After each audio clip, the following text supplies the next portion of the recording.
C'est un texte qui me tient à cœur, son premier, le verset 1 à 3, quand il dit « Heureux l'homme qui ne marche pas selon les conseils des méchants et qui ne s'assied pas en compagnie des menteurs. » Point ici. Il y a un homme qui a marché avec l'Éternel, il s'appelle Enoch.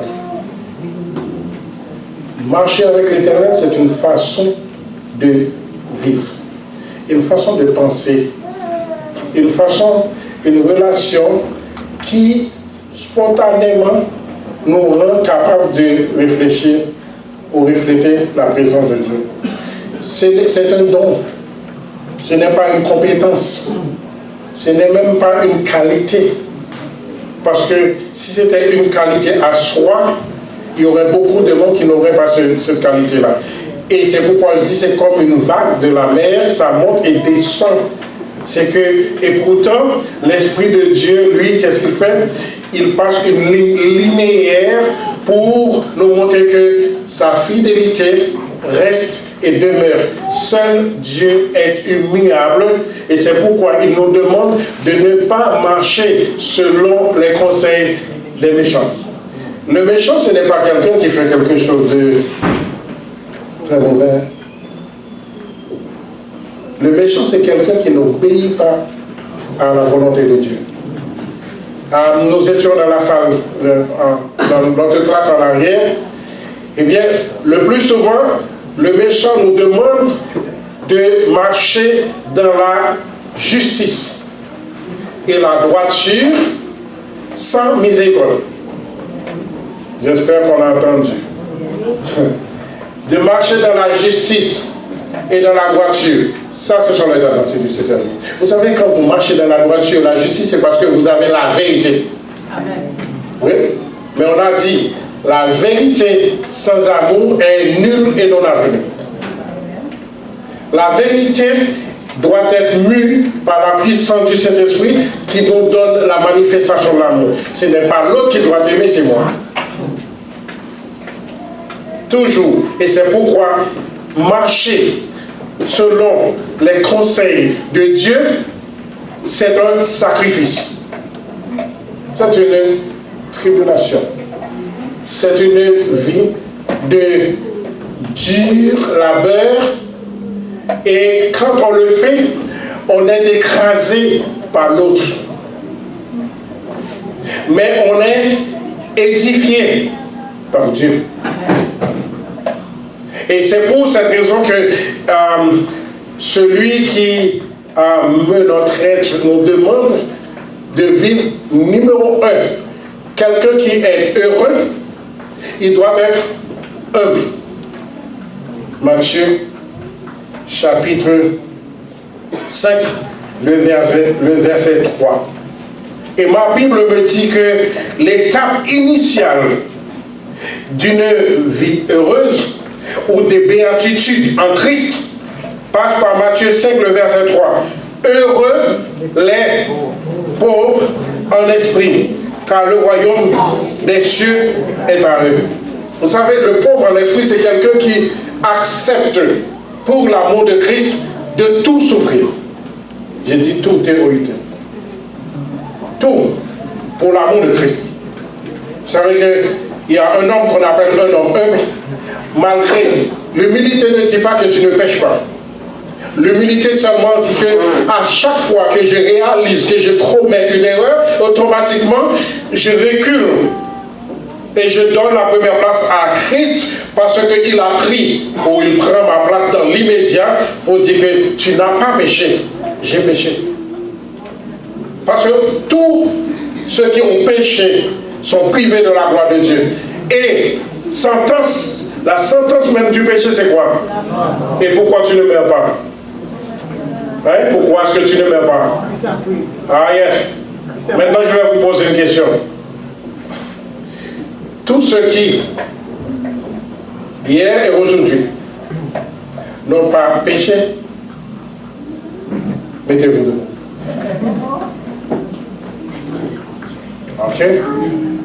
Et moi, je vous dis que je suis debout, moi. Vous savez pourquoi? Parce que je prêche. Parce que je serai assis ici. Vous comprenez? Sans moi, vous ne pouvez rien faire. Personne ici n'est modèle. L'apôtre Paul dit, vous êtes mes imitateurs comme je le suis de Christ. Et c'est quoi? L'humilité, c'est accepter de s'écraser, mais c'est aucune personne, chair et sang, n'accepterait pas cela. On veut être debout. Mais le Seigneur dit, nous devons être quoi? Assis, jusqu'à ce que nous parvenions à la pleine connaissance de la parole de Dieu pour être debout. Ne vous mettez pas debout si vous n'étiez pas assis. Et c'est pour cette raison, quand vous allez dans la relation de Jésus avec Marie et Marthe, Marie était au pied de Jésus parce qu'il a choisi la meilleure part. Ok, la Bible dit meilleure part. Est-ce que Marthe n'a pas choisi une part? Oui. Puis en théologie, il y a ce qu'on appelle le primat. C'est-à-dire qu'il y a un qui a le primat sur l'autre. Mais Marie n'était pas supérieure à Marthe. Seulement, elle a choisi la bonne part parce qu'elle était assise. Mais quand tu es assis, il faut que tu te mettes debout par la suite pour que tu deviennes Marthe. Celui qui prêche est Marthe. Celui qui reçoit de l'enseignement et qui s'édifie, c'est Marie. Il ne faut pas toujours rester assis à recevoir. Mais il faut qu'à un certain moment donné, on doit être debout pour nourrir. Parce que Marc était là, il a préparé la nourriture pour nourrir Jésus, mais la nourriture était une nourriture physique. Et Dieu, Jésus, qu'est-ce qu'il fait? Il a donné la nourriture spirituelle, afin que Marie devienne quoi? Une femme humble. Et c'est pourquoi ça approche à Jésus. Si tu eusses été ici, mon frère ne serait pas mort. La béatitude, c'est que l'humilité, en s'approchant de Jésus, Marie s'est appropriée Jésus. Il y a ce qu'on appelle la proximité. Heureux ceux qui vivent l'intimité avec Dieu. Mais la proximité, ce sont les sauvés. Ils sont proches de Dieu, mais ils ne sont pas en Dieu. Ils travaillent pour le Seigneur. Mais ils ne réalisent pas parce qu'à un certain moment donné, c'est ce que je dis, il y a des gens, on a des dettes. Mais écoute, la tendance qu'on a, c'est de recevoir ce que les autres ont pris de nous. Mais ce n'est pas de recevoir ce que Dieu nous donne régulièrement. On a tendance à regarder et dire, oh, dans le monde adventiste, on ne peut pas faire confiance à ces choses-là parce qu'on leur donne de l'argent, ils ne remettent pas et disent, écoute, pour donner, il faut que tu aies de l'argent, non? La fidélité de l'autre, c'est son affaire avec le Seigneur. Mais si je donne, c'est parce que j'en ai reçu. Mais je ne pourrai pas rester à me contraindre, à vivre dans le manque, parce que j'en ai assez et l'autre n'en a pas, et il ne peut pas me donner, puis je vis là-dedans. Tu n'es pas heureux. Heureux des pauvres en esprit. À un certain moment donné, il faut apprendre à donner. Et je pense que je l'ai déjà dit ici, un serviteur qui tombe dans un trou, et il devait sortir du trou, il crie pour dire, sauve-moi, sauve-moi, à moi, à moi, à moi. Et puis quand on vient pour lui demander, donne-moi ta main, il ne voulait pas donner. Mais pourquoi? Mais quand vous avez un chant, pentecôtiste qui dit que je vais me rappeler. Alors ici, il y a un vieillard qui regarde et dit, waouh, je dois sauver l'homme. Pour sauver l'homme, il dit, prends ma main. Ok, le chant vient maintenant. Prends ma main, oh Seigneur, sauvez-moi. On chante en créole. Écoute, on ne donne pas, on prend. Il est sauvé parce que l'homme dit, prends ma main. Et tout de suite, il prend sa main. Mais donne-moi ta main. Quelle est la différence entre prendre ma main et prendre et donner? Il y a une grande différence. Parce qu'on veut tout recevoir, mais rien donner. Et même ma main, je ne suis pas prêt à donner ma main, mais je suis prêt à recevoir, prendre. Vous savez? Et c'est pour cette raison, il a dit, heureux les pauvres en esprit, car le royaume des cieux est à eux. Il y a des gens qui nous rencontrent et ils n'ont rien à offrir que Jésus. Et moi, ça, on parle créole? Non, ok. Ces gens-là, eh bien, ils n'ont rien à dire que Jésus sauve. Ils n'ont rien à dire parce que ce sont des illettrés, mais lettrés en Christ. Amen. Lettrés en Christ, parce qu'ils ont un message à transmettre. Jésus sauve aujourd'hui. Et la personne, ça doit germer et produire des fruits. Tandis que nos intellectuels, eh bien, ils ont toute une stratégie à utiliser. Deuxième dimension, pour être heureux, il faut mener une vie de repentance. Matthieu, ce sont les béatitudes. Matthieu chapitre 5, le verset 4, il a dit, heureux ceux qui pleurent aujourd'hui, car ils seront consolés. Les choses que Dieu a préparées pour nous, ce sont des choses que l'œil n'a pas vues, que l'oreille n'a pas entendues et qui ne sont jamais montées dans le cœur de l'homme. Pourquoi est-ce que vous devriez être heureux sur la terre et heureux dans le ciel? Oui, on peut être heureux sur la terre et être heureux dans le ciel. Abraham avait beaucoup de richesses. Mais qu'est-ce que ça fait que je ne connais pas le bonheur sur la terre et je vais vivre dans la félicité éternelle? Ouais. Ceux qui ont vécu en Haïti, parce qu'il y a des jeunes parmi nous, ceux qui ont vécu en Haïti, eh bien, ils pensent qu'en entrant ici, nous allons entrer quoi? Dans la félicité. Vous comprenez? Ah ouais, canard? Ouais. Tout ce que j'ai, les vêtements, je dis, tiens, je donne à tout le monde. Je dis, je sais que dans le pays où je vais, il y a quoi? La richesse, il y a de l'abondance, je vais en avoir. Alors, ma soeur, je te donne ça. Ma cousine, je te donne ça. Mon cousin, je te donne ça. Mon oncle, je te donne ça. Je te donne tout. Et pourquoi on ne fait pas la même chose que je vais dans le ciel même? Et puisque je vais dans le ciel, je donne, je partage, je dis, voici, ça c'est pour toi, ça c'est pour toi, ça c'est pour toi. Parce que je vais quoi? Dans la félicité éternelle. Des choses que l'œil n'a prévues et qui ne sont jamais montées dans le cœur de l'homme. Mais pour cela, repentance, c'est retourner à soi-même et offrir l'être de ce que nous sommes au Seigneur. Et troisième dimension, il a dit heureux, troisième étape, la douceur. Faire preuve d'un nouvel esprit. Heureux ceux qui sont doux, car ils hériteront la terre. La douceur. Il y a des gens qui sont, c'est un don de Dieu. Des gens qui sont doux, aimables, gentils. Et quand j'arrive à l'église, il y a quelqu'un, un diable qui n'est pas doux, qui n'est pas humble, qui n'est pas gentil. Il n'a pas sa place. Oui. Parce que l'accueil ne se fait pas juste avec les jeunes. Si une jeune fille fait l'accueil ici, c'est qu'elle est diaconesse.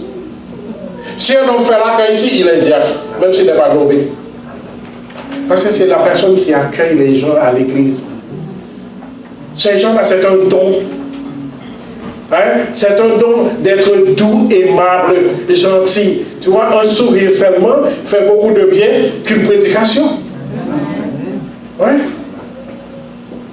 Il dit, revenez encore. Revenez encore. Parce que ici, nous offrons la compagnie de Jésus. Alors tu vas revenir? Non. Mais quand je dis, revenez encore, ici, nous offrons. Et parfois, le diacre, on prend la personne qui est venue nous visiter par la mer. Il faut voir, tu vas me déposer. Non. Avancez. Yes, je vous donne une place. Vous êtes chez vous, ici dans la maison du Seigneur. Ce n'est pas ma maison, c'est notre maison à nous. Et c'est pour cette raison que quel que soit l'étranger qui est dans nos portes, mais considéré comme étant aussi un enfant du Seigneur, aussi bien que nous étions quoi? L'enfant de Dieu.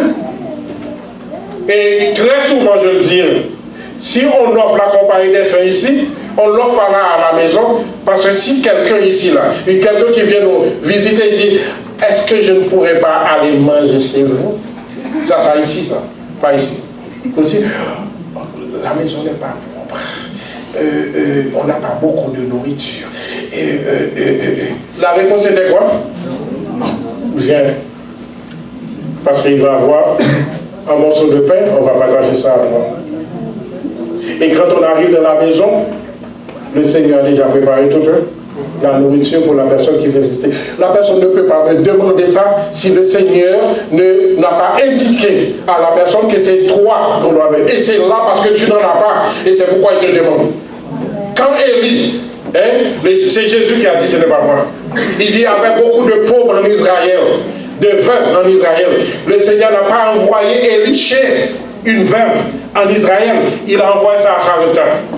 Parce que c'est ce qu'il dirait aujourd'hui, pas chez une adventiste du 7e jour, mais vers quoi? Quelqu'un de l'extérieur. Et cette personne-là avait assez de foi pour dire que juste je vais manger et je vais mourir. Dans la présence du Seigneur, tu ne meurs pas. Il y a toujours de l'abondance dans la maison de la servante ou du serviteur de l'Éternel. Et c'est pourquoi on peut dire qu'on est heureux, on est riche.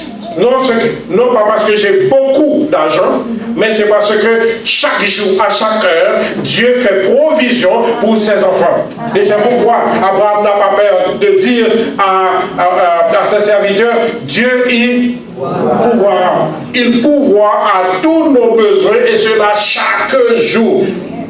Parfois on ne sait pas où est-ce que ça va venir, mais quand on a la foi, eh bien Dieu, il nous accorde sa grâce. Et quatrièmement, il y a l'appétit spirituel. Matthieu 5, 6, il dit, heureux ceux qui ont faim et soif de justice, car ils seront rassasiés. C'est un texte-là qui nous concerne aujourd'hui à travers la leçon. La miséricorde et la justice de Dieu. Seulement la miséricorde de Dieu nous sauve, pas la justice de Dieu. La loi ne sauve pas. La loi ne sauve pas. Qu'est-ce qu'ils sont? Le sacrifice de Christ. Et c'est pourquoi il dit, c'est par grâce que vous êtes sauvés. Par le moyen de la. Cela ne vient pas de. C'est un don gratuit de Dieu en Jésus-Christ. Et c'est pour cela, je ne dois pas méditer sur l'autre, je dois méditer sur moi-même. Je ne peux pas poser des questions si tu vas aller pour être sauvé. C'est pas mon problème ça c'est le problème de l'Éternel. C'est lui qui sait qu'est-ce qui est arrivé avec lui à la dernière minute. Et c'est pourquoi je dis que si je pose la question comme ça, je dois poser la question dans la Bible pour dire est-ce que l'apôtre Paul, Saul de Tarse, combien de choses qu'il a tuées et qu'il a éliminées. Et enfin, il va attaquer Étienne. Et Étienne était là. Maintenant, la lapidation d'Étienne, il a assisté à cette lapidation pour dire, écoute, qu'est-ce que Étienne a dit? Est-ce qu'il y a un adventiste au 17e jour, et moi le premier qui pourrait oser faire cela, quand quelqu'un me calomnie, et qu'il ne me passe pas des moments difficiles, et que moi je vais dire, Seigneur, bénis cette personne? C'est ce que Étienne a fait. Rempli du Saint-Esprit, il dit, l'Éternel ne lui impute pas ce péché. Ne lui impute pas ce péché. Maintenant, sur le chemin de Damas, il va être frappé et il dit, c'est un instrument que j'ai choisi. Et c'est pour cela qu'il dit, si vous avez quelqu'un qui devait voir Paul, tu as perdu un parent, c'est cet homme-là qui prêche là. C'est lui. Le criminel, est-ce que tu peux accepter sa prédication? J'ai déjà entendu sur la ligne, il dit, oh oui, le gars qui prêche, tu sais même pas qu'est-ce qu'il a déjà fait. Qu'est-ce qu'il a... J'ai vu prêcher quelque part dans une église, et en ma présence, là, j'ai vu un homme, puis il se dit, waouh, qu'est-ce qu'il fait là? Mais il pourrait me poser la même question, qu'est-ce que toi tu fais là? Vous comprenez? J'ai connu, cet homme a commis un meurtre. Il est là. Il n'était pas adventiste du 7e jour. Il est devenu adventiste du 7e jour. Et dès lors, il est devenu notre frère. Et on doit le traiter avec miséricorde et compassion. Il est devenu un nouveau, c'est-à-dire il a un nouveau maintenant. Il a une vision nouvelle. Il va entrer dans une nouvelle cité. Et ce que Dieu fait dans la vie de chaque individu, c'est la transformation. Et c'est pourquoi nous pouvons dire qu'en tant qu'adventistes du 7e jour, nous sommes heureux. Qu'est-ce que l'Éternel nous a donné un sabbat? Un sabbat pour louer l'Éternel, pour vivre une certaine intimité avec lui. Le sabbat ne sauve pas. Le sabbat ne sauve pas. Mais le sabbat me permet de grandir dans la vérité. Mon adoration, eh bien mon adoration est une adoration qui se vit dans une intimité étroite avec lui. La proximité, c'est l'autre. Et pourtant, il adore Dieu. Et nous verrons que Dieu, qu'est-ce qu'il fait? Il va chercher les autres. Non, il dit, vous faites partie quoi? De la communauté. Vous êtes édifiés sur le rocher des siècles. Mais maintenant, ce que l'Éternel veut, c'est que nous ouvrons notre porte afin que les autres puissent venir et qu'ils reçoivent de la nourriture spirituelle pour qu'ils puissent participer avec nous dans la nouvelle terre. Cinquièmement, c'est l'étape de la miséricorde. Et ici, cinquièmement, Matthieu chapitre 5, le verset. Heureux ceux qui sont compatissants, car ils obtiendront compassion. Vous savez que quand vous priez 7 fois par jour et que vous faites tout ce que Dieu vous demande, vous perdez le sens de la miséricorde. Parce que vous ne pouvez pas comprendre que quelqu'un ne puisse pas prier sans cesse. Que quelqu'un ne peut pas grandir dans la vérité. Que quelqu'un ne peut pas être fort dans le Seigneur. Eh bien, c'est ce que Paul a fait. Jean-Marc était avec lui. Hein? Et comme Jean-Marc, c'est un gars, il n'est pas encore pétri dans l'évangile, qu'est-ce qu'il a fait? Il a abandonné Paul pendant le ministère. Et qu'est-ce que Paul a fait? Il dit, ce jeune homme-là, il ne marche pas avec moi. Il ne pourra pas aller avec moi. Paul avait raison, oui. Pourquoi? Parce que si Paul et Jean-Marc étaient en prison, eh bien, Paul serait ébranlé parce que Jean-Marc aurait crié, il dit, qu'est-ce que je fais là? Parce que je devais rester à Jérusalem. Et maintenant, tu m'as amené ici, là, en prison. C'est ce que le peuple a fait. Le peuple Israël, quand Moïse les a amenés dans le désert et ils cheminent vers la Canaan, il dit, nous étions bien en Égypte. Vous comprenez? Et puis, ce que Paul avait la puissance du Saint-Esprit, il a su comprendre que Marc n'était pas en mesure de l'accompagner. C'était Silas. Et quand ils sont arrivés en prison, qu'est-ce que Silas et Paul ont fait? Ils ont chanté, et chanté, et l'Éternel, qu'est-ce qu'il a fait? Il a brisé les murs de la prison. Et quand le géant, le géolien, il voulait quoi? Se suicider. Paul dit non, ne fais pas ça, ne fais pas ça. Nous sommes là. Waouh, c'est incroyable. Des hommes 2 fois comme ça. Incroyable. Il dit, que dois-je faire pour avoir la vie éternelle? Crois au Seigneur Jésus. Et tu seras sauvé, toi et ta famille. Il n'a pas demandé la conversion de la famille. Toi. Tu es converti? Bien, toute la famille, elle va jouir de ta conversion. Et pourtant, plus tard, c'est ce qu'on appelle la miséricorde. Qui était miséricordieux à côté de Paul? Est-ce que vous savez qui? Le cousin. Qu'est-ce qu'il a fait? Il a dit, donne-moi Marc. Il a formé, l'Église a besoin de former les autres. Ne pensez pas que vous êtes supérieur à l'autre. Et comme j'avais dit là, je dis que ce n'est pas le pasteur qui est loin de l'Éternel, c'est l'Église. Vous êtes un royaume de sacrificateurs pour Dieu. Apocalypse chapitre 1er. On dit ça, c'est la responsabilité du pasteur. Quelle est ta responsabilité, toi? Hein? Le pasteur ne vient pas à l'église, tout le monde comme si c'est lui Christ. Il n'est pas Christ. Il est juste un pasteur qui a une certaine responsabilité. La responsabilité de l'église repose sur l'église, sur tous les membres d'église.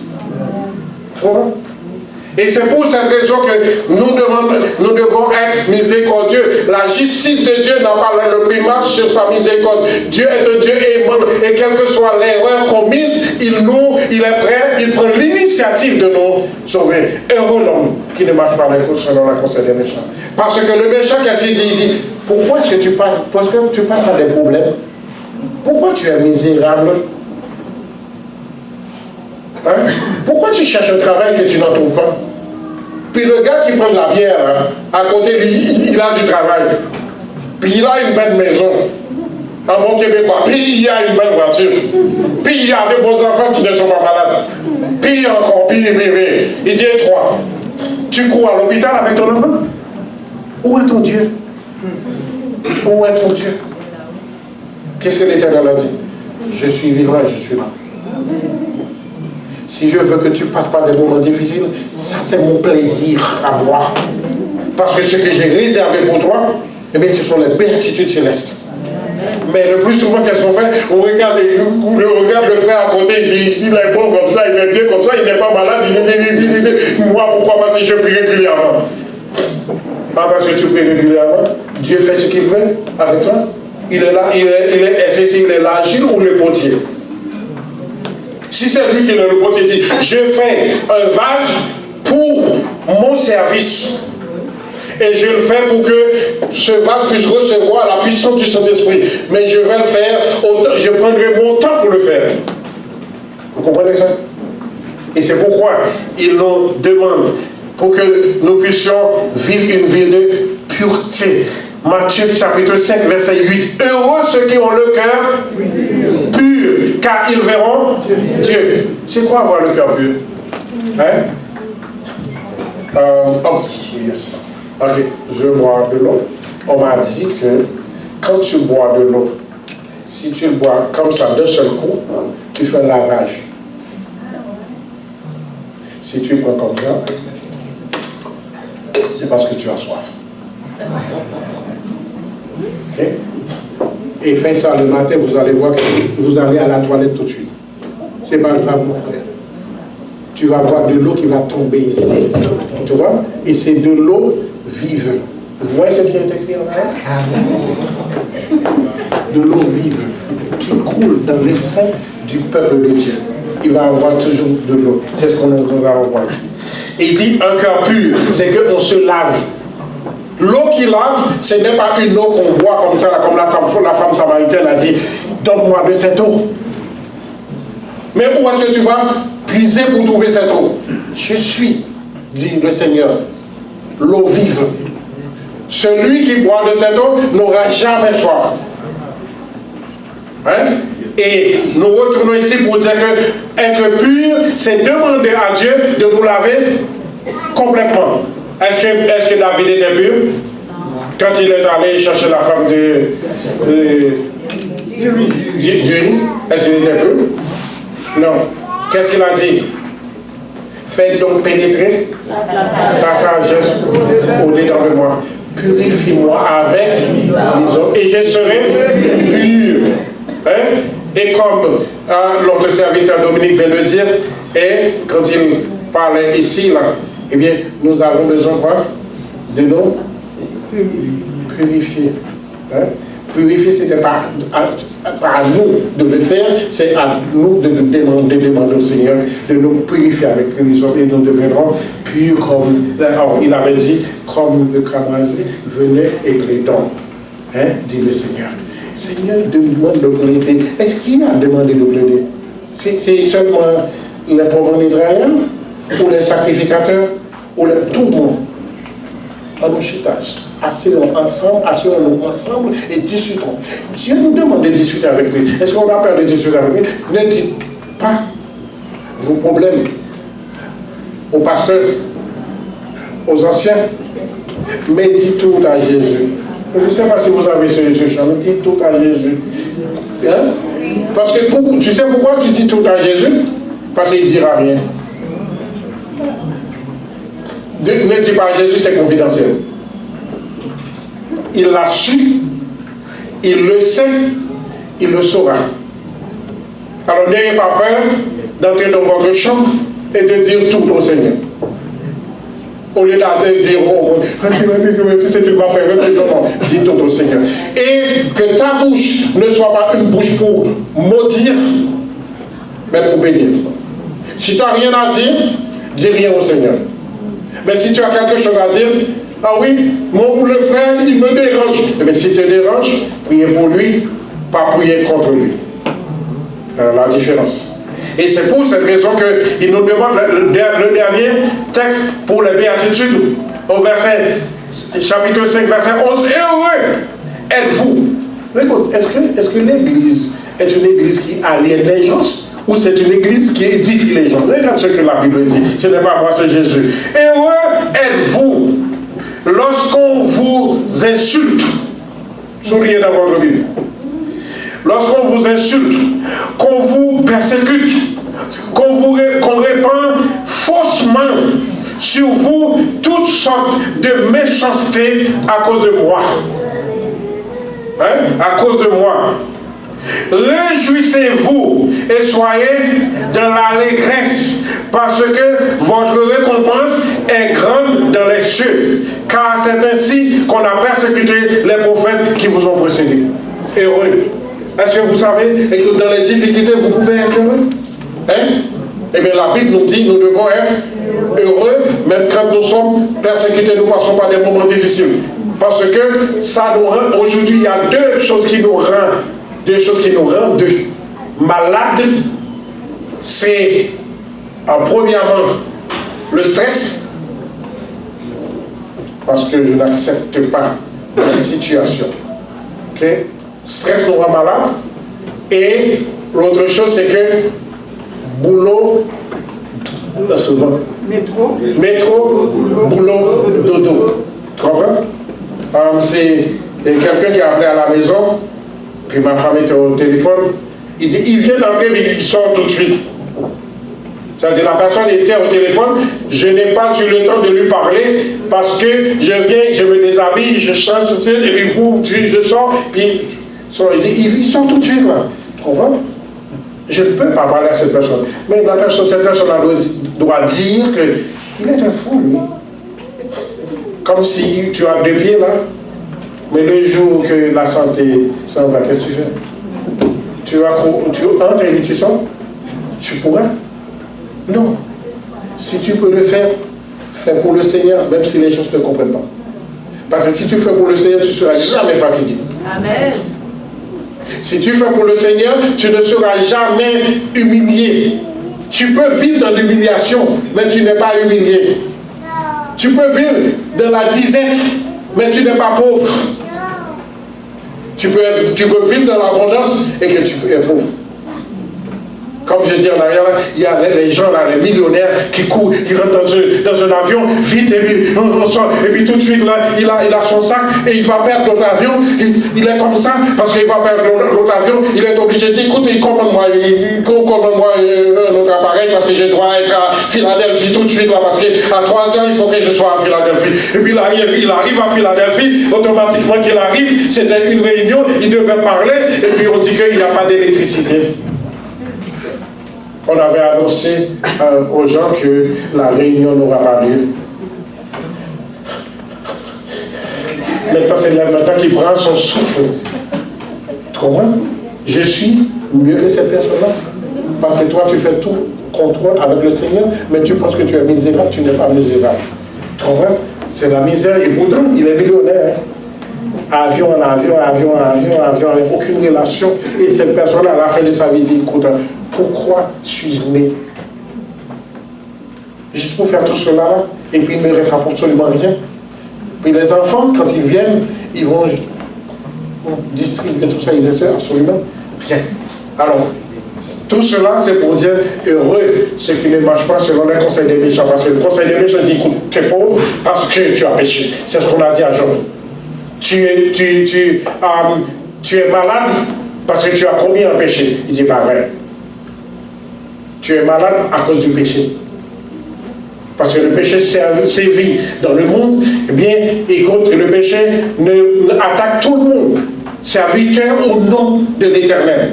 Mais l'Éternel nous dit ici, il dit heureux, ceux qui marchent, ceux qui ne marchent pas selon les conseils des méchants, mais qui ne s'assient pas en compagnie, mais qui trouvent son plaisir dans la loi de l'Éternel. C'est quoi la loi de l'Éternel? Les adventistes du 7e jour vont me dire les 10 commandements. Je dis, bah ouais. Hein? C'est quoi? La justice, la miséricorde. Encore, puisque c'est pas, je ne suis pas dans la leçon d'école du sabbat, eh bien, c'est Jésus lui-même. Jean chapitre 1er. Au commencement était la parole était avec Dieu et la parole était Dieu. Il faut que vous soyez nourris de la parole. Il dit jour et nuit. Nourrir de la parole, c'est pas fermer les yeux pour prier. C'est pendant que je suis dans l'autobus et qu'il y a quelque chose qui arrive, je dis Seigneur, aide-moi, sauve-moi. Et même s'il doit mourir, je meurs avec le Seigneur dans mon cœur. C'est ça. C'est pas dire, oh oui, il y a le Seigneur ne l'a pas protégé. Et puis il y avait quelqu'un là à côté qui avait sa bouteille de bière. Et puis il est épargné. Et qu'est-ce que Jésus dit? Il dit, ma soeur, mon frère, ma soeur, il n'est pas sauvé, lui. Toi, t'es sauvé. Je te prends. Je te mets parmi les sauvés. Va te reposer, comme il a dit Daniel. Marche vers ta fête, tu te reposeras. Mais tu seras debout pour ton héritage à la fin des jours. Mais il dit, oui, mais David, il dit, je t'ai mouillé l'autre, je t'ai mouillé pour lui, regardez ce qui est arrivé. Tout le monde est là, oui, tu crois là, tu n'as pas d'espérance. Oui, tu n'as pas d'espérance. Parce que le Seigneur, s'il fait tout ce qu'il fait, il le fait bien. Même quand on ne l'accepte pas. Il serait, moi aussi, je ne l'accepte pas. Mais ce n'est pas parce que je ne l'accepte pas que Dieu n'est pas Dieu. Ce n'est pas parce que Dieu m'a sauvé qu'il est Dieu. Pas parce qu'il ne m'a pas épargné qu'il n'est pas Dieu. Il est Dieu de toute éternité. Et tout ce qu'il fait, ce n'est pas parce que toi, tu ne peux pas rendre Dieu Dieu. Tu ne peux pas faire de Dieu ce qu'il est. Mais il peut faire de toi ce que tu es. Amen. Parce que c'est lui qui est Dieu. Et c'est pour ça que je dis, tu médites jour et nuit, il est, pour terminer, il est comme un arbre planté près d'un courant d'eau qui donne son fruit à sa saison. Arbre planté près d'un courant d'eau. Vous savez que l'eau, c'est la vie. Si la parole, c'est Jésus, l'eau, c'est qui? C'est qui? C'est Jésus. C'est pourquoi il dit, moi je te donne une eau qui jaillit dans la vie éternelle. Et c'est pour cette raison que l'eau joue un rôle très important. Je n'aurai pas le temps d'en parler comme il faut, mais si vous allez en Éden, vous allez voir, il y a de l'eau tout autour du jardin d'Éden. À l'est, à l'ouest, au nord et au sud. Et ces eaux-là, c'était pour la protection et la vie. Et au milieu du jardin, il y avait un arbre. Un arbre qui produit ses fruits. Et cet arbre, c'était qui? Jésus. On appelle ça l'arbre de la vie. Et c'est pour cette raison que le chrétien, il est immortel. Vous allez dire au pasteur, il dit que, le Dieu dit que nous sommes immortels. Il dit oui, parce que à chaque fois que vous allez dans l'arbre de vie, vous ne serez pas dans le ciel immortel parce que vous êtes, Dieu vous a créé immortel. Il vous a créé immortel par rapport à lui. C'est pourquoi il dit là qui sera dans l'Apocalypse dans le jardin, c'est pour la guérison des nations. Parce qu'à chaque fois que je vais en prendre, qu'est-ce qui arrive? Je renouvelle ma force. De même aussi, à chaque fois que je dors et que je me réveille, eh bien là, je meurs et je revis. C'est qu'en Jésus-Christ, nous allons avoir une nouvelle vie. Chaque jour de la vie se renouvelle en nous. Et nous aurons besoin de cette relation intime avec Dieu. Il n'y aura pas de libre arbitre. Okay? Comme nous le pensons. Parce que le libre arbitre n'est pas la liberté. Le libre arbitre, c'est une personne qui possède le libre arbitre. C'est Dieu. Parce qu'il arbitre avec justice et avec droiture. Moi, je ne peux pas arbitrer avec justice. Regarde bien les matchs là. On a passé les matchs. Oui. Et quand l'arbitre siffle et qu'on a frappé le joueur et qu'on dit écoute, vous voyez tout, on peut même tuer quelqu'un parce que l'arbitre a mal arbitré. Ouais. Mais il dit le juste juge me la donnera en ce jour-là. Ouais. Le juste juge, c'est lui l'arbitre de nos vies.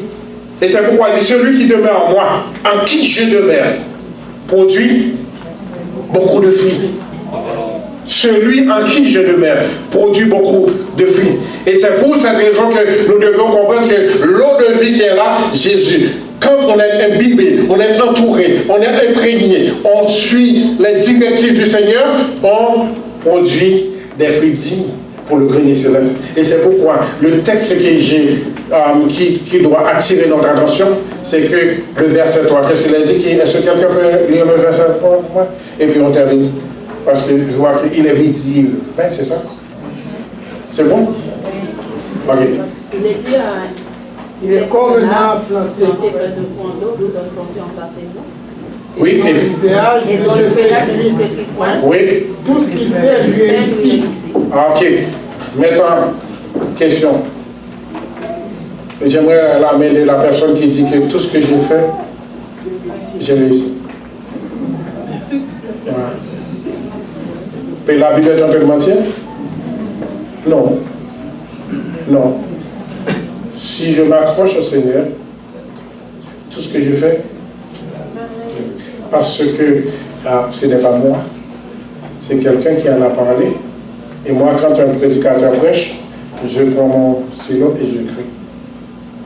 Alors il dit qu'il y a un homme qui court, un Africain, ou un Africain, quand il court doucement.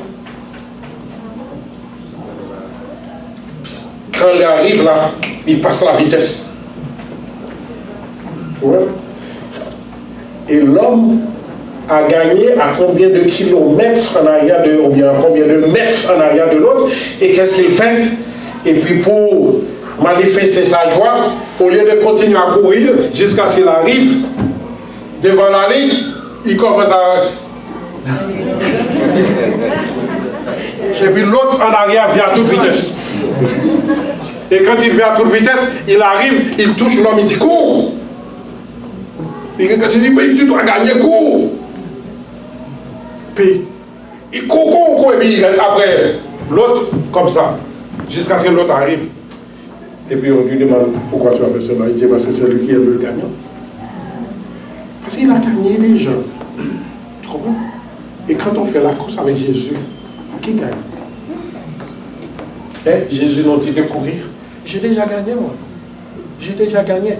Je pousse, je dis, je cours vers le but pour atteindre le but de la vocation céleste en Jésus-Christ. Mais Jésus, il nous pousse, il dit que vous allez être tous des gagnants. Mais il y a le gagnant, c'est moi.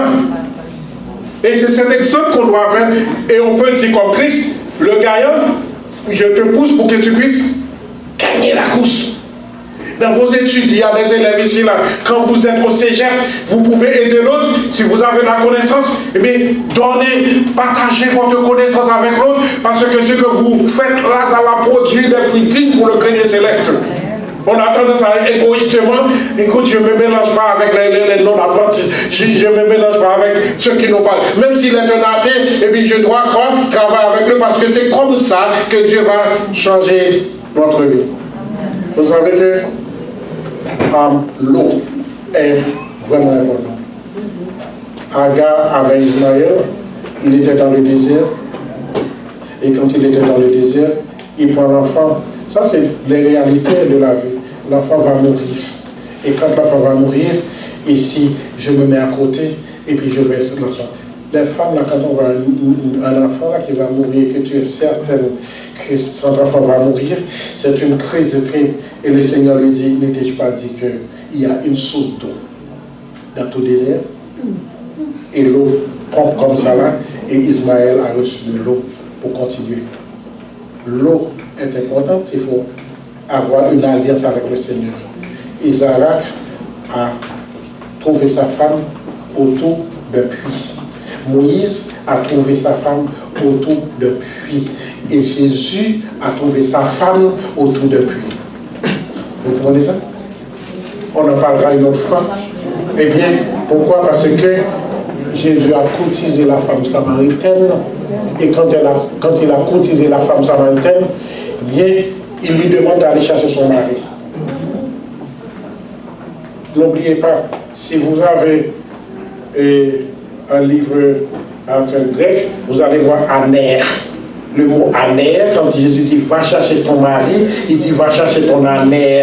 Il ne va pas dire ton andros, ni ton andropos. Il dit ton aner, c'est-à-dire aner, c'est un dieu.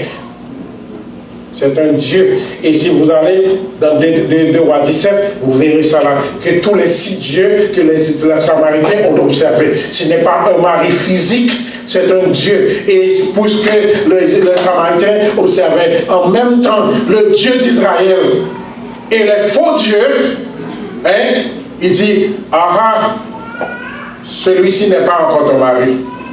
Le vrai mari, c'est moi.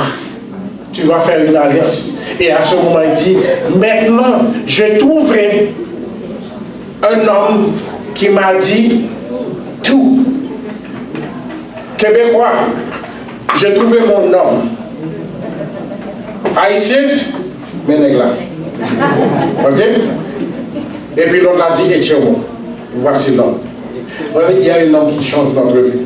Et c'est pourquoi si nous ne marchons pas selon le conseil des méchants, et que nous ne restons pas sur la voie des moqueurs, mais nous trouvons notre plaisir dans la loi de l'Éternel. Nous pourrons produire en temps convenable, car Dieu lui manifeste sa grâce et son amour, et il nous déclare que nous sommes heureux parce que nous avons choisi de marcher avec le Seigneur. Et comme Enoch a marché avec le Seigneur, nous remportons victoire sur victoire et nous produirons des fruits dignes pour le grenier céleste. C'est le Amen.